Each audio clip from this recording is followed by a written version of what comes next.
10 लाख का contest Saturday को, आप में से किसी ने देखा था? काफी लोगों ने देखा था।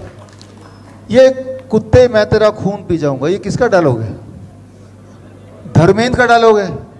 हाँ, अगर तो धर्मेंद्र का डायलॉग है तो मेरा कॉन्टेस्ट ये है, मेरा चैलेंज ये है कि धर्मेंद्र का डायलॉग जिस भी फिल्म में बोला है वो क्लिपिंग लाके मुझे अभी दो, मैं आपको 10 लाख रुपए दे दूंगा। अब क्या लगेगा, अरे यार ये तो बेकार की बात हो, धर्मेंद्र का डायलॉग मैंने खुद देखा है, सब बोल रहे हैं, ये बोल रहा है, वो बोल रहा है, मुझे खुद पता है।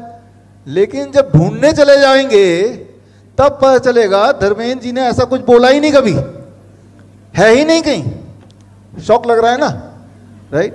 कभी नहीं बोला। अगर तो बोला तो मैं तो 10 लाख रुपए देने को तैयार हूं। ये चैलेंज किए भी आज से 3-4 दिन तो हो गए हैं। अभी तक मेरे पास बहुत सारे लोगों के जवाब आए कि शोले में बोला है। मैंने कहा ठीक है, तो वो बोला है, वो क्लिपिंग ला के दे दो मुझे। यादों की बारात में बोला है, लोहा में बोला है, इलाका में बोला है, इस तरह के खूब सारे आंसर आप में से कई लोगों ने दिए। लेकिन मेरा सवाल है कि जो भी फिल्म बोल रहे हैं उसका वो क्लिपिंग ला के दे दो और 10 लाख रुपए ये रहा, मैं खड़ा हूं, ले लो। अभी तक कोई नहीं आया, ना कोई आएगा। वो इसलिए नहीं आएगा क्योंकि ऐसा कभी धर्मेंद्र जी ने बोला ही नहीं, राइट? लेकिन कुत्ते कमीने मैं तुझे जिंदा नहीं छोड़ूंगा वो बोला होगा। लेकिन मेरा सवाल क्या है, कुत्ते कमीने मैं तेरा खून पी जाऊंगा, ये कभी किसी ने नहीं बोला। धर्मेंद्र ने तो पक्का ही नहीं बोला, राइट? लेकिन आपके दिमाग में तो फिट है ना कि बोला है। तो मैं यहां ये उदाहरण क्यों दे रहा हूं? ये उदाहरण ये दे रहा हूं, इसलिए दे रहा हूं कि बहुत सारी चीजें जो साइंटिफिक नहीं होती हैं या सच्चाई नहीं होती है, लेकिन हमारे दिमाग को लगता है सच है। वो हमारे दिमाग में कोई भी चीज सच कब लगती है? हमारे दिमाग में कोई भी चीज सच तब लगने लगती है जब उस एक झूठ को हजारों लोग हजारों बार हजारों तरीके से करते हुए नजर आते हैं, तो हमारा दिमाग बोलता है कि ये सच है।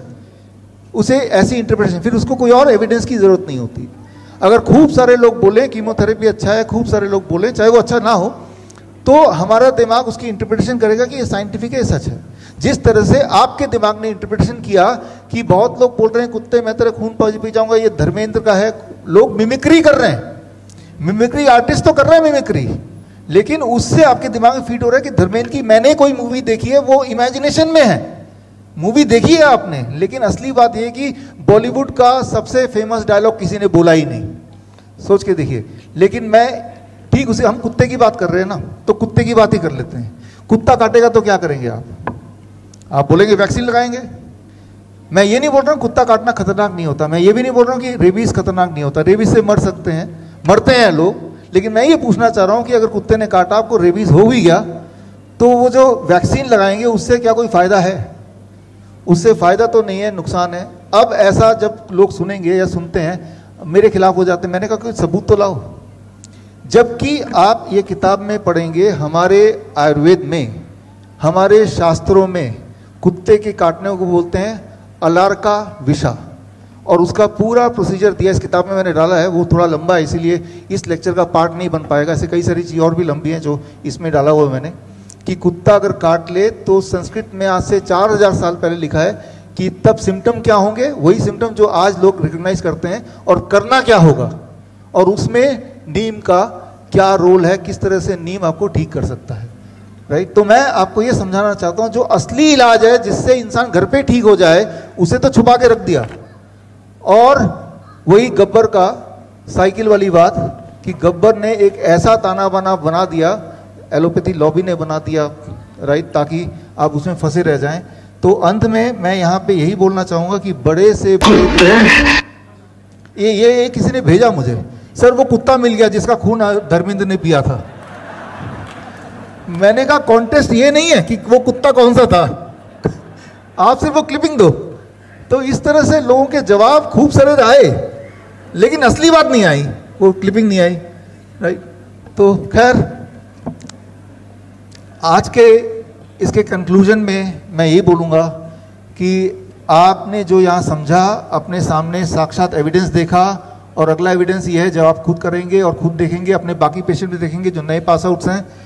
लेकिन कुछ लोग हैं हमारे देश में या दुनिया में जो इस तरह से अपने मुंह को दबा लेते हैं और सच जो है वो देखना नहीं चाहते, सच को एक्नॉलेज नहीं करना चाहते, राइट? आपने देखा कि थैंक यू, ऑटिज्म जो कितना आसानी से ठीक हो सकता है, ट्यूबरक्लोसिस जो कितना आसानी से ठीक हो सकता है, इनफैक्ट कोई भी बीमारी कितनी आसानी से ठीक हो सकती है, लेकिन तब जो एलोपैथी लॉबी, ना तो उनको कुछ सुनाई दे रहा है, ना तो उनको कुछ दिखाई दे रहा है। आज हमारे देश में 99% जो बजट है वो एलोपैथी के लिए है, और 1% बजट पूरा आयुष सिस्टम के लिए, वो भी नहीं है उससे कम। इसीलिए एलोपैथी दिखाई दे रहा है चारों तरफ। इसलिए नहीं दिखाई दे रहा कि वो ज़्यादा इफेक्टिव है, इसलिए दिखाई दे रहा है कि ज़्यादा इफेक्टिवली उसमें बिजनेस मॉडल है। बड़ी से बड़ी बीमारी का आसान से आसान इलाज घर बैठे ही हो सकता है। अधिक जानकारी के लिए कांटेक्ट करें nearest doctor BRC clinic @home। Lifestyle disease हो या इन्फेक्शियस इलनेस, कॉस्मेटिक्स हो या पेन मैनेजमेंट, घर पर ही बनाएं अपनी दवा। Ancient wisdom and modern evidence base का अनोखा मिश्रण। Join 1 month online training, be a certified Neem therapy practitioner.